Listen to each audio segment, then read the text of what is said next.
Hello world.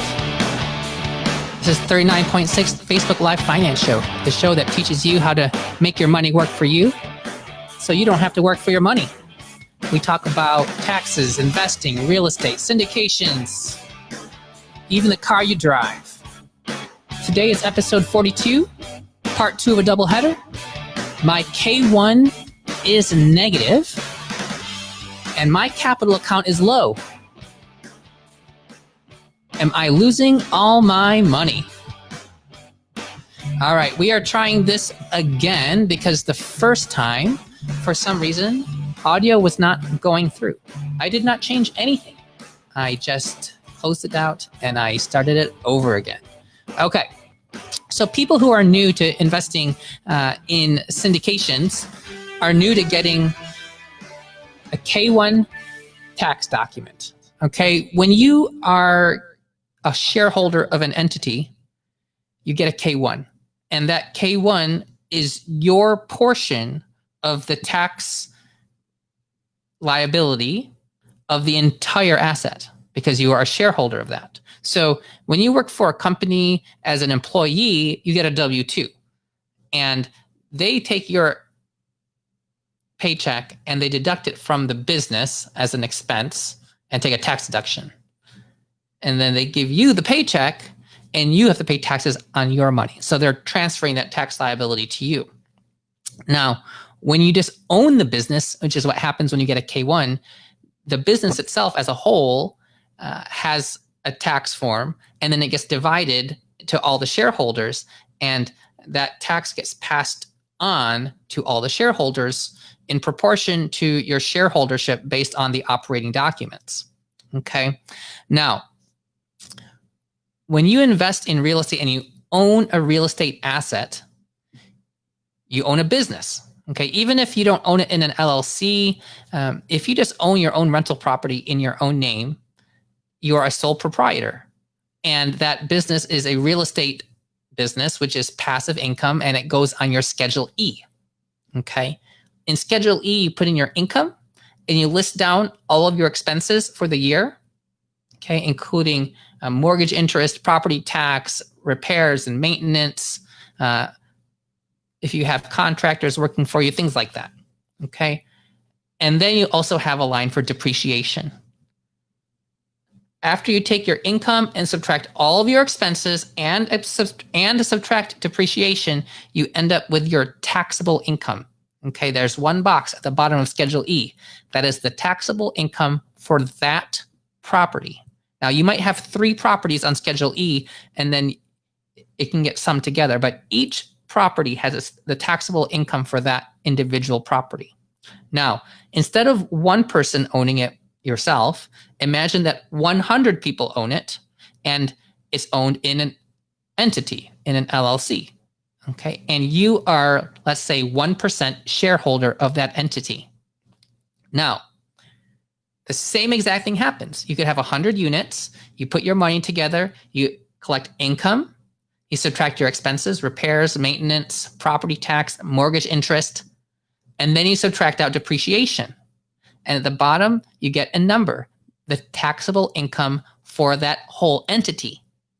Now, if there's 100 even Steven shareholders, then that taxable income will get divided by 100, and each person on their K-1 is going to get 1/100th of that amount. Okay, and it's almost always a negative amount on the first year of owning that property. Because when you subtract depreciation, the number becomes negative often. Okay, so let's pretend that you had 100 people on one deal, and the taxable income in the first year was negative $100,000. You would get a K-1 that says negative $1,000. Now, if you had invested, let's say, $50,000 into this investment, then your K-1 would say something like this. $50,000 was the amount of your capital account at the beginning of the tax year, because that's how much you put in. Okay. Then, or if you bought it in this current year, it might say 0, but then it'll say $50,000 contributed to the capital account. Then your taxable loss will be applied to that, and then it will say negative $49,000. So 50,000 minus 1,000 will be $49,000. Okay. So whatever that taxable loss is would get applied to your capital account, and now your capital account is smaller. Now, that's just an example if you had a loss of $1,000. And I've had properties where the loss is very small. It's like $1,000, $2,000. But I've also had losses that are very large. Okay, so for example, I have a K-1. My assets are private assets, so the documents are not public, but I have a K-1 that is that is less than negative $100,000. Okay, so let's just say, for example, it is negative $110,000. And in this particular investment, I had invested $100,000. $100,000 would be my capital account prior, and at the end of the year, you would take that negative $110,000, and my end of year capital account could be negative negative $10,000, because $100,000 and negative $110,000 put together is negative $10,000. So you can actually have a capital account that is less than 0. Okay, because that K-1 taxable income was so negative, it was even more than the amount of the invested capital on the front end. Okay, this is one of my investments. Usually in the first year, they have a loss of, let's say, between 30 to 60% of the investment capital. So you invest $100,000 and you get a K-1 that's negative, let's say negative 60,000. Okay. You'd start out with $100,000 as your capital account, then minus 60,000, then your capital account's down to 40,000. Okay. So this is just the way the tax bookkeeping is done. It doesn't mean that you actually lost $60,000. It just means that there were $60,000 of losses on the tax documents that got applied to your shares, which show up on your K-1. Now, how can the negative be so large? Okay, so 3 years ago, before the new tax law, it wasn't usually quite as large at the beginning. So I have investments from 2017, and the losses in the first year on those properties were a lot smaller. Okay. They were less than 20% usually per property. But then subsequently, when the new tax laws came, the tax laws, the Tax Cuts and Jobs Act changed laws for bonus depreciation. And it allowed a lot of depreciation to occur faster so that people can take more losses in the first year. Okay. And this is just on the taxes. Okay. So I'm going to slow down and back this up a little bit. Let us pretend before the Tax Cuts and Jobs Act, the way it worked was you own a real estate asset, like an apartment complex. Now, the simplest way to depreciate your asset is to take the price you paid for the building. Let's say it was a $10 million building, and the value of the land is $1 million. Okay. So the amount you can depreciate is $9 million, which is the total amount minus the land amount, which is equal to the improvements amount of $9 million. Now, the simplest way to do this, and what most people who own single family properties do, is they just take that amount and divide it by 27.5. Okay, so if you were to take $9 million, 9,000,000, and divide it by 27.5, you have $327,000 of loss in that first year as depreciation that you can use to offset any other taxable money. And you might have a taxable income on that property of, let's just say negative $300,000, because you might have had like $27,000 of positive taxable income, but then you put that negative 327,000, and now your taxable income is negative 300. Okay. So that is the simple way to do it. And every single year for 27 years, you would then apply a $327,000 loss in as the depreciation line for your taxable, for the property's tax statement. So your income, expenses, and your depreciation. Okay. So it would be the same. That would be what we call straight line depreciation. Now, in a single family property, that's very easy and simple to do because your property is not very expensive, and to make it more complicated costs money.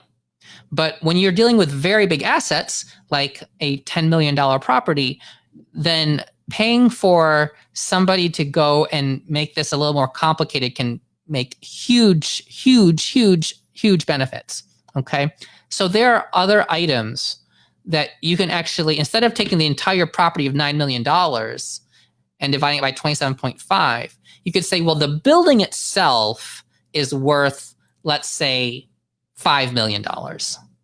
But then the components of the building, okay, the carpet, the roof, the plumbing, the HVAC, the windows, all of the separate parts that are not the structure, let's just pretend you broke all of those pieces, separated from the 9 million. So then you'd have like $4 million for the building, and you'd have $5 million for all the pieces attached to the building. And each of those pieces attached to the building has a different depreciation structure. Okay, so you could choose to do those over like 5 years or 7 years or 15 years. There's different schedules, okay, for different types of items based on how long they're expected to last. Okay, so something like carpet might not last as long as a roof. So it'll have a faster depreciation period. Okay, now, people who did that and broke it up into the different pieces, that's called cost segregation. You break down the pieces into the different depreciation rates, and this allows you to take more depreciation in the first 5 or so years as compared to just doing it over 27.5 years, which allows the negative income to come faster. Well, the Tax Cuts and Jobs Act changed this. And so basically, to make this simple, and I honestly don't know if this is 100% accurate, but those things that you're depreciating over 5 years, 10 years, you can now write off the entire cost of that item all in the year that property is purchased. So you're not taking more depreciation than you used to. You're still going to, over a 27.5 year period, have the same total amount of depreciation. But when you do it with cost segregation, you move a lot of those expenses up sooner. And then when you use the new bonus depreciation rule, you move all of these other things, which were like on a 5-year schedule. Now they're in like a 1-year schedule. So I had a property that closed like a week before the end of December, okay, like December 20th or so. Because it closed on December 20th, then all of those things that they're taking bonus depreciation on in the first year apply for that tax year. Okay, so even though the property was only owned for 10 days, the amount of loss you can take for that first year on the tax, on your taxes is enormous. Okay, so bonus depreciation has changed how a lot of these K-1s look. They often look very negative at the beginning in the first year. Often, again, like I said, between like 30 to 60% of your invested capital will show up as a negative amount. Then after the first year, in the second year, the K-1's amount of being negative is often a lot less because a lot of that bonus depreciation has now been already captured in the first tax year of that asset. And so the second year, you're depreciating other things like the building, but you're not getting that bonus depreciation anymore because you've taken a lot of it up. Okay, so a lot of people want to get as much depreciation as fast as possible because it allows them to decrease their tax liability sooner, giving them more tax savings, which gives them more money in their pocket to invest into another investment sooner. And you can grow your wealth much faster. But your K-1 being negative does not mean that the property is doing poorly. It is just the way the depreciation is being applied to the tax filings. Now, you don't technically have to depreciate an asset, okay? But it's really stupid not to, because when you sell the asset, the IRS basically assumes you already depreciated it. And so you just wasted all of that. So you do have to take depreciation if you don't want to just waste and pay extra taxes. Okay. Now, what does this actually mean to you when you're receiving your distributions? First of all, your distributions are not a dividend. Your distributions are just the amount of money that the bank account from the entity gives to the shareholders. Okay. It is, you don't get taxed per se on that distribution because it's not a dividend and it's not income. It's just money coming out of the bank account. However, that K-1, which shows that you've had a loss, okay, from a tax perspective, that tax filing, that K-1 goes to your taxes, and there will be tax liability at some point on this asset. So at the beginning, when it's negative, you will have zero tax liability. If you are a full-time real estate professional, those negative numbers can potentially offset other passive gains, passive income you have from other properties. Potentially. There's a lot more to this. But if you cannot apply those passive losses to other properties or your ordinary income, if you're a full-time real estate professional, those losses just get banked. Okay? On your taxes, there will be a box where it says how much of that it will actually apply to your 1040 to offset other income. And for a lot of us, number is zero.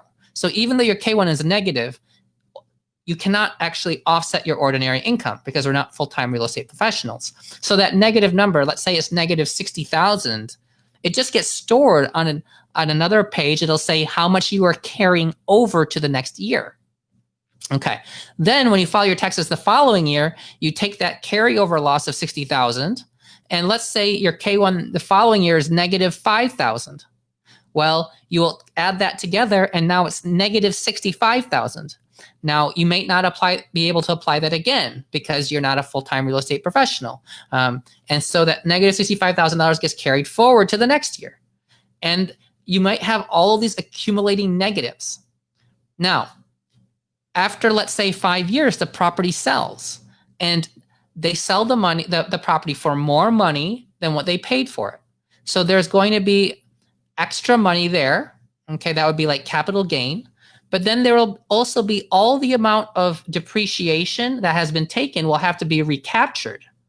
Okay, that can be recaptured at, for example, 25%. So you'll have to pay capital gains and depreciation recapture. Now, so all of that money you'd been earning as distributions through the hold, you did not likely pay taxes on it for the first 4, maybe 5 years of owning the asset. It's possible that by the 4th or 5th year it was positive, but that's just because the rents have gone up so much and you're performing so well. Okay, but you could certainly have a last K-1 in the year it sells that has a large amount of capital gain and a large amount of depreciation recapture. Now, all of those losses that you've been banking will then be applied to the sale. Okay. And so you could, if you invested $100,000 and there was, let's say, $120,000 of losses over this 5-year period on your K-1s. Now, and you've been carrying that money forward, you have a $120,000 loss. You will then apply that to the recapture of depreciation that's listed on the final K-1. Okay. And if the depreciation recapture is, let's say, $130,000, then $120,000 of that will be wiped away. And then $10,000 of that depreciation will actually have to be taxed as recapture. And then you'll pay like 25% on that amount remaining.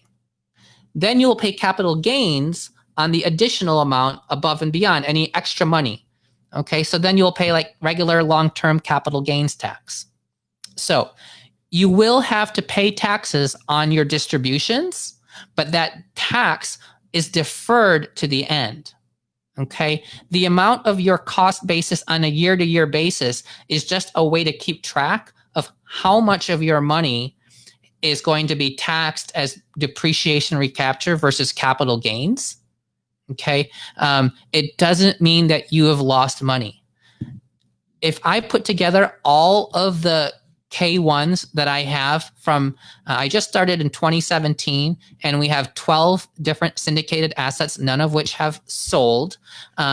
But last year, I had about $300,000 in losses. And the year before that, I had about $200,000 in losses. Every single one of my assets had a negative number in box 2 of the K-1, which is net rental real estate income.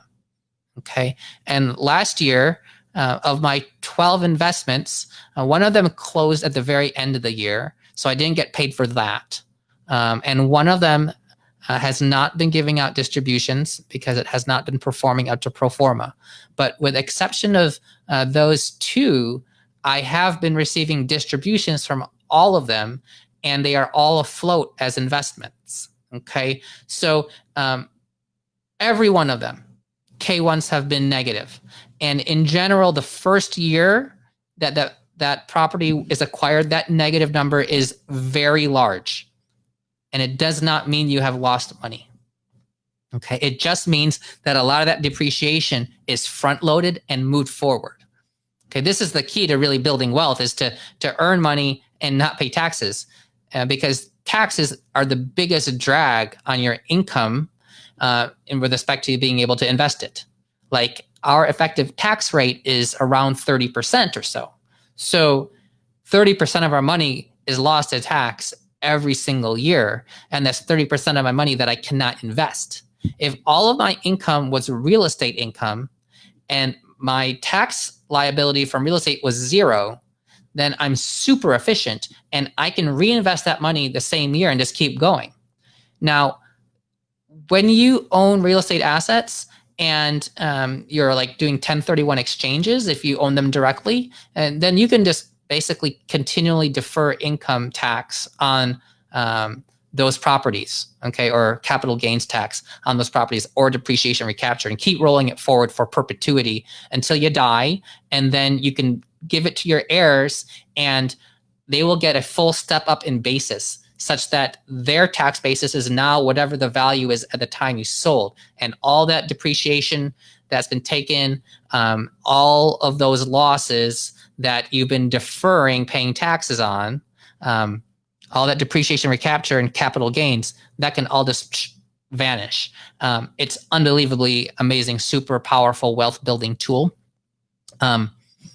So having negative numbers is a good thing. It's nothing to worry about. That is what it should be. If you have something with positive numbers, I would be concerned that they didn't take bonus depreciation, or maybe you're just farther into the deal and a lot of that depreciation has already been used up. And sure, you have some positive numbers, but then whenever you get those positive numbers, you'll utilize negative numbers from before that you've been carrying forward and apply them. Okay, it's kind of the same thing with tax loss harvesting in the taxable account. You can harvest a bunch of losses.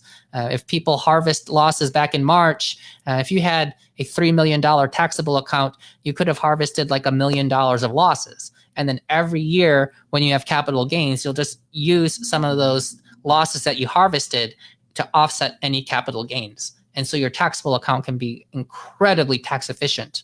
And that's how real estate is naturally, because of depreciation. And that is it for episode number 42. Until next time, please bring your friends over to our Facebook group, the 39.6 community. Let's get to 400 this week. And until tomorrow, you guys have a good one.